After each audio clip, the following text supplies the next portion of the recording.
Some prophecies are general, speaking of mission or character. But Isaiah is different. It gives specific locations, vivid images, and measurable details of prophecy that can be verified by real history. The chapter begins with God introducing his chosen servant. "This is my servant whom I uphold, my chosen one in whom my soul delights. I will put my spirit upon him, and he will bring justice to the nations." Isaiah chapter 42 verse 1. From the outset, the mission is global, not limited to Israel. Key features of the prophecy include: first, he will bring justice to the nations, persevering until it is established. Second, his teaching will be a covenant and a light to the Gentiles, reaching to distant lands and islands. Third, he will open blind eyes and free people from darkness and bondage. Fourth, a new song will arise. Fresh revelation declared to the ends of the earth. Fifth, specific places are named: Kedar, the descendants of Ishmael and Selah, or rocky region. Sixth, the people of Kedar and Selah are called to rejoice and shout from the mountaintops. Seventh, he will go forth as a warrior, kindling zeal and conquering as a chief. Why are Kedar and Selah important? Kedar was the son of Ishmael in Genesis chapter 25 verse 13. His descendants became the famous Arabian tribes. The prophecy calling on Kedar to rejoice points directly to Arabia. Selah in Hebrew means rock. Many identify it with the Petrovedas, but early Islamic tradition connects it with the rocky mountain of bliss of Medina, known as the Mountain of Selah. Even today, near Medina, it is still recognizable. Its name appears on maps. Christian interpretation usually applies this chapter to Jesus, but this view faces difficulties. Jesus' ministry remained within the borders of Judea and Galilee, not in Arabia. He did not establish a new law that would spread throughout the world during his lifetime. In this case, the references to the cedar and Selah become merely symbolic. The question arises as to why such specific names were used if a literal fulfillment.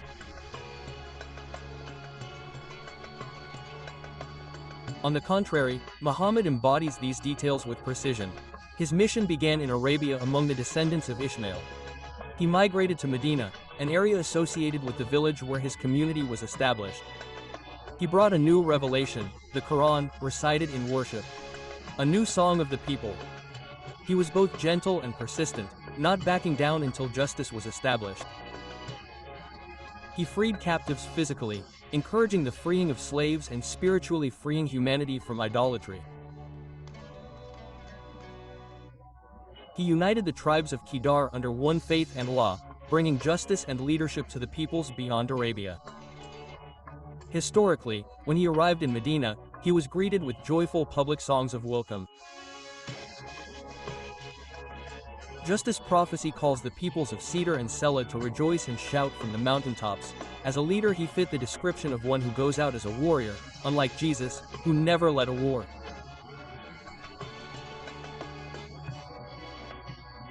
For these reasons, symbolic interpretation clashes serious difficulties, while Muhammad matches the geographical, legal and historical details like no one else.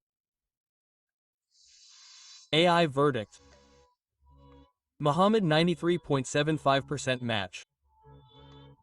Matches almost every textual detail, especially the geographical markers of Kedar and Selah, the new song and the joy. Jesus 6.25% match. Matches some spiritual themes but has no geographical or historical match.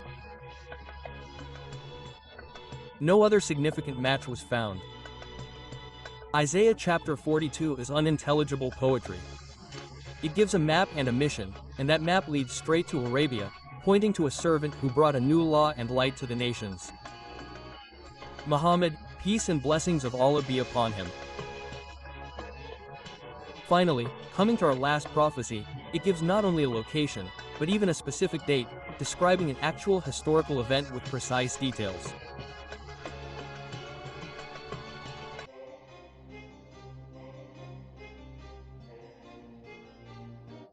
Some prophecies give a mission, some give a place.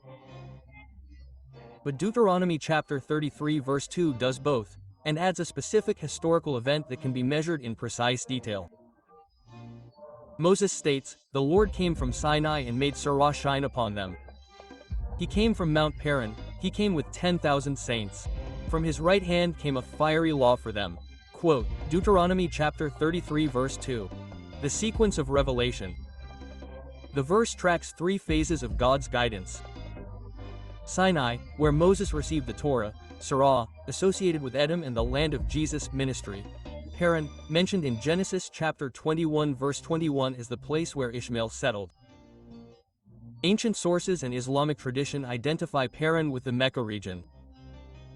This forms a prophetic time frame. Moses at Sinai, Jesus in Sirah. And finally, the shining from Paran. Details with the 10 saints. In 630, Muhammad entered Mecca at the head of 10,000 companions in a peaceful conquest of Mecca. It is one of the most historically attested moments in early Islam. The fiery law for them Muhammad brought the Quran, a revelation that was unconventional legal, moral and spiritual authority, transforming society far beyond Arabia.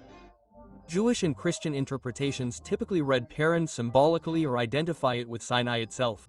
But Genesis chapter 21 verse 21 clearly places Ishmael in Paran, far from Sinai, and early Jewish sources associate Paran with Arabia. If the text again meant only Sinai, why repeat it under a different name? And why include the precise number 10,000 and the phrase, fiery law? Details that do not match any figure except Muhammad. Ha-Va'Qum 3-3. A parallel prophecy. God will come from Timon, the Holy One from Mount Paran. His glory will cover the heavens and the earth will be filled with his praise. Ha-Va'Qum 3-3. Muslim scholars directly attribute this to Muhammad. His name means the praised one, and his praise literally fills the earth. Today it is recited 5 times a day in the call to prayer on every continent. This is not symbolic poetry, it is a living performance. Verdict in Muhammad 95% match fulfills every key element. The location of Paran, the 10,000 companions, the new fiery law, and the global praise. Jesus is a 5% match. Symbolic coincidence at best, but with no historical or geographical fulfillment. Others. No significant match. This prophecy does not just match Muhammad, PBUH. It links his mission to the same prophetic chain as Moses and Jesus, but in a unique way that only he can fulfill.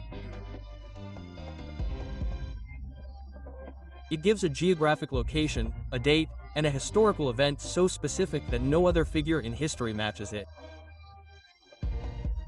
We have now examined key Bible prophecies one by one. The evidence has accumulated chapter by chapter. But the final question remains, how strong is this case? What can we conclude? And how clearly is Muhammad found in the Bible?